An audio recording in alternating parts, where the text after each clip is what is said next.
그 인플레이션 간축법안 통과됐잖아. 인플레이션 간축법안을 그냥 처음에 듣기로는 그냥 증세를 하고 에너지 관련된 뭐 그런 분야에 투자를 한다. 뭐 그래서 에너지 투자를 많이 해서 점진적으로 장기적으로 그 에너지 때문에 인플레이션이 뭐 일어나는 것들을 방지하겠다. 뭐 이런 측면에서만 생각했었는데 자세히 보니까 더 큰 문제가 있더라고. 요약을 해보면 증세를 하는 측면에서는 연간 이익이 10억 달러 이상인 기업에 대해서 15%의 최저세율을 적용한다. 그래서 이렇게 확보되는 세수 확보가 3,135달러. 와, 그리고 인플레이션보다 높은 약가 인상을 할 때 메디케어에 리베이트를 지급하는 항목이 포함되어 있어. 그러니까 그 제약회사가 인플레이션보다 약값을 더 높은 비율로 인상을 하잖아. 그러면 건강보험에다가 돈을 줘야 돼. 그래서 이걸로 예상되는 세수 확보가 2,885달러. 그리고 국세청에서 세금 집행을 강화하는 조항이 들어있어. 이걸로 세수 확보가 1,240억 달러. 그러니까 세금을 안 내려고 한다든지 아니면 뭐 세금 관련해서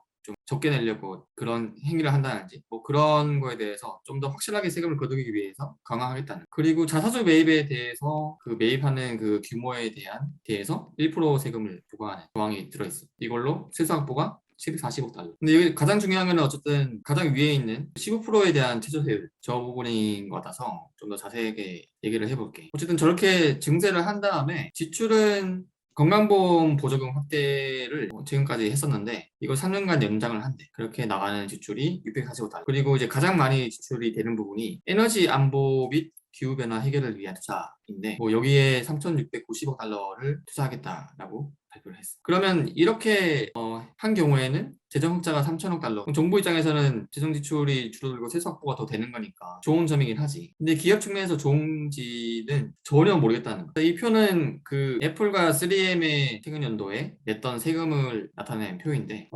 연방 세금이 21%야, 법인세가. 근데 실제로 낸 세금은 21%가 아니지. 이게 왜 이렇게 되냐면, 이게 애플에서 낸 그 세금이나 세전 이익에 대한 그 항목인데, 해외에서 낸 수익이 있고, 국내에서 낸 수익이 있는 거야. 그러면 해외에서 낸 수익에 대해서는 해외의 그 세금법에 따라서 세금을 내는 거지. 그러면 이제 국내 같은 경우에는 21%를 내는 게 맞는데, 해외에서 낸 수익에 대해서는, 애플 같은 경우에 2021년에는 13.7%로 냈다. 그래서 이 낸 세금을 다 이제 통합을 해보면 16.4%밖에 안 했다는 거지. 음, 그러니까 이런 것들 때문에 세금을 더 내야 되는데도 불구하고 더 적게 냈다는 거지. 그래서 미국 정부에서는 이렇게 세금을 덜 내는 부분에 대해서 자기들한테 세금을 내도록 하겠다. 하는 거. 그래서 여기에 해당하는 기업들이 굉장히 많이 있겠지. 국내뿐만 아니라 해외에서도 이제 매출을 내고, 뭐 그 외에 이제 여러 가지 방법, 세금을 좀 적게 내려고 이제 하는 노력들이 있을 텐데, 그런 것들을 의미 없게 만들겠다. 이번에 인플레이션 감축 법안에 나와 있는 그 최저 세율에 대한 부분은 최저 북밸류 세금인 거야. 재무제표상에서 주주에게 보고하는 세전 이익의 15%를 최저 세율로 적용하겠다는 거야. 그러니까 앞서 얘기했던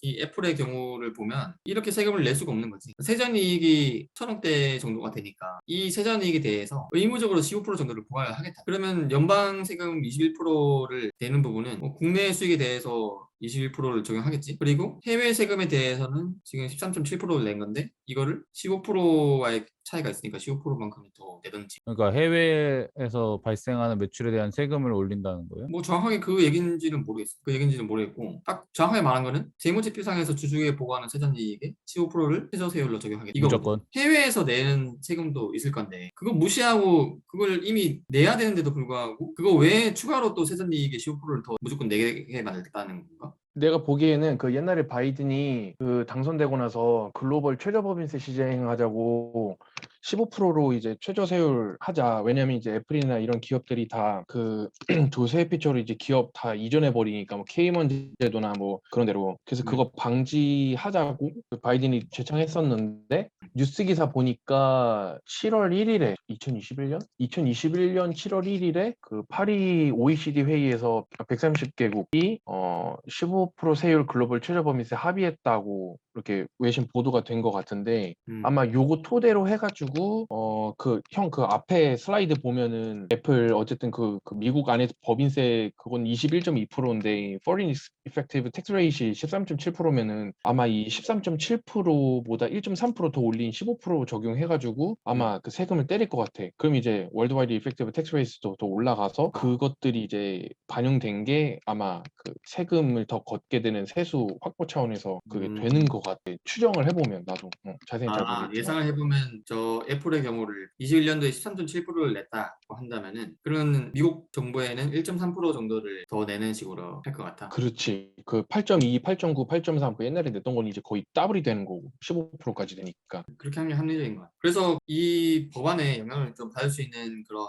회사들을 좀 추려보면 AMD 같은 경우에 이게 최근 3년간의 평균 세전 이익을 보거든. AMD 같은 경우에는 최근 3년간 평균 세전 이익이 18억 달러였어. 근데 그동안 낸 세율은 1%. 그렇게 나지. 그러니까 뭐 방금 말했던 것처럼 해외에서 해외가 맞다서. 생산을 많이 한다든지 뭐 그런 식인 거지. 그러니까 본사는 뭐 국내에 있겠지만 해외에서 생산을 많이 하기 때문에 해외에 낸 세금이 많아. 근데 그 해외 세법에 따라서 세율이 좀 적게 나올 수 있는 뭐 그런 환경이었던 거야. 엔비디아 같은 경우에도 최근 3년간 세전이익이 48억 달러였는데 세율은 4.7%. 포드는 49억 달러였는데 세율이 4%. 테슬라도 23억 달러였는데 세율이 5.3%. 아마존은 254억 달러였는데 세율이 9%. 세일즈포스는 16억 달러였는데 세율이 3.1%. 그러니까 뭐 아마존 뭐 이런 케이스만 보더라도 이게 지금 9%에서 15% 격차가 6%를 더 낸다고 생각을 해보면 이 세전이 254억 달러인데 어마어마한 수준인 거잖아. 충격이 안 클 수가 없다고 난 보는. 그러니까 이걸 그냥 단순하게 넘길 수 있는 그런 내용이 아니라고 생각해서 일단 이렇게 얘기를 했고 그 법안이 이제 통과되면서 나온 이제 얘기들은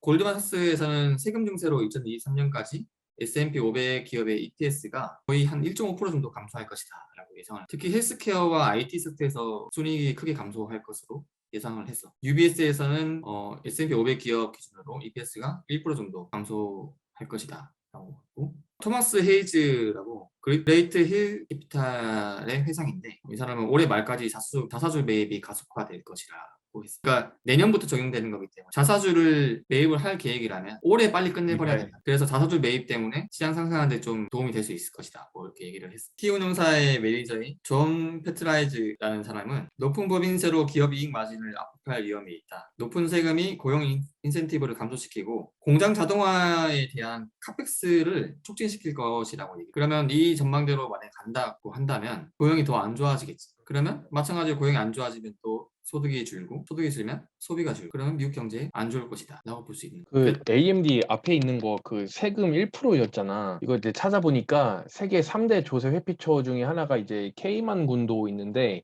음.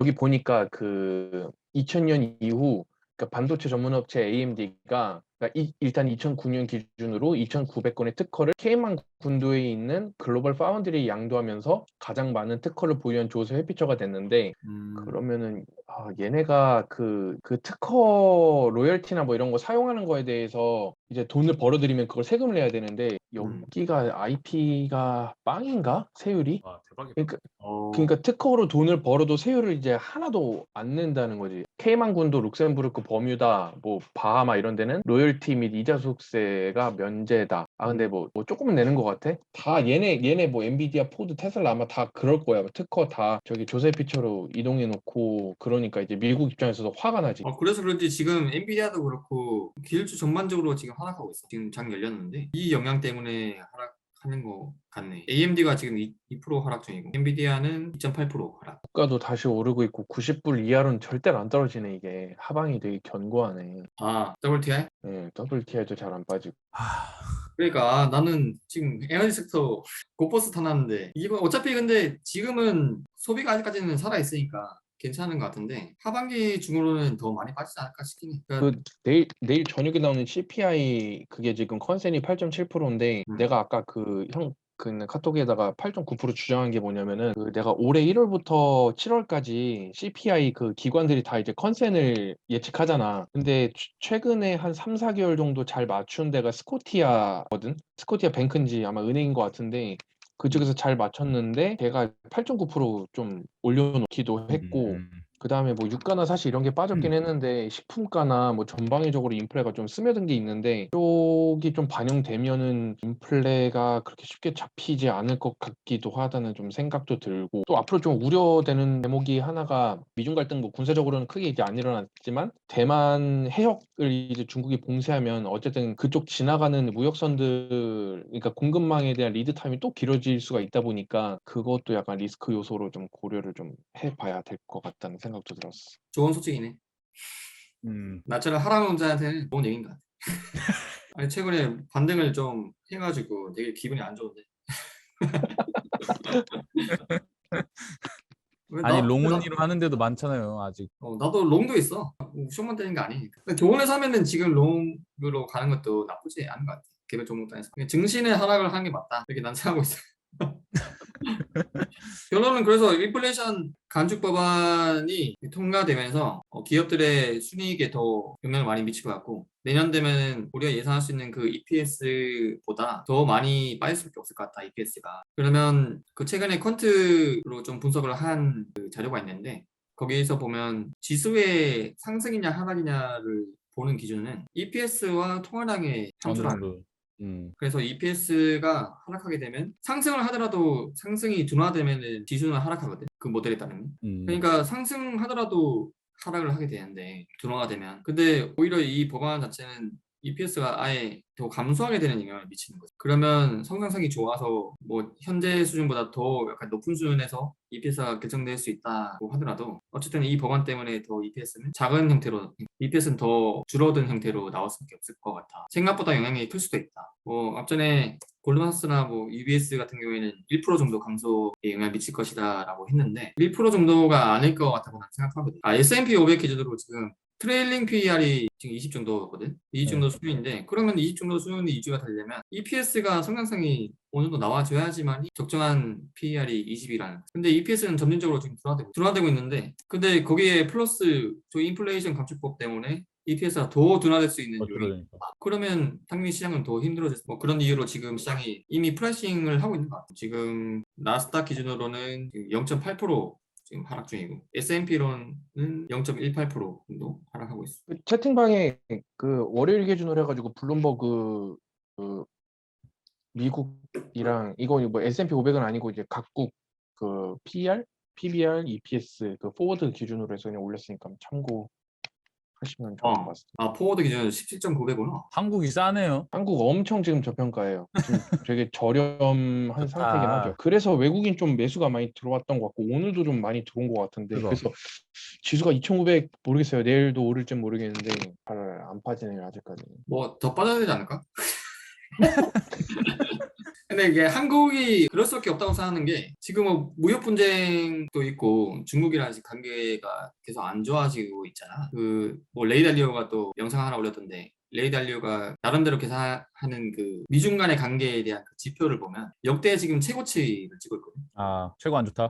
그러니까 전 세계 경제에서 가장 큰 두 나라가 중요한 좀. 서로 그런 관계에 있다 보니까 당연히 교역이 줄어들 가능성이 있고 그렇게 되면 거기서 가장 큰 피해를 입을 수 있는 나라는 뭐 무역량이 워낙 많은 이제 한국일 수밖에 없는 것 같아요. 마무리하자. 수고하셨습니다. 고생하셨습니다. 다음에 또 얘기하자. 다음에 또 뵙죠.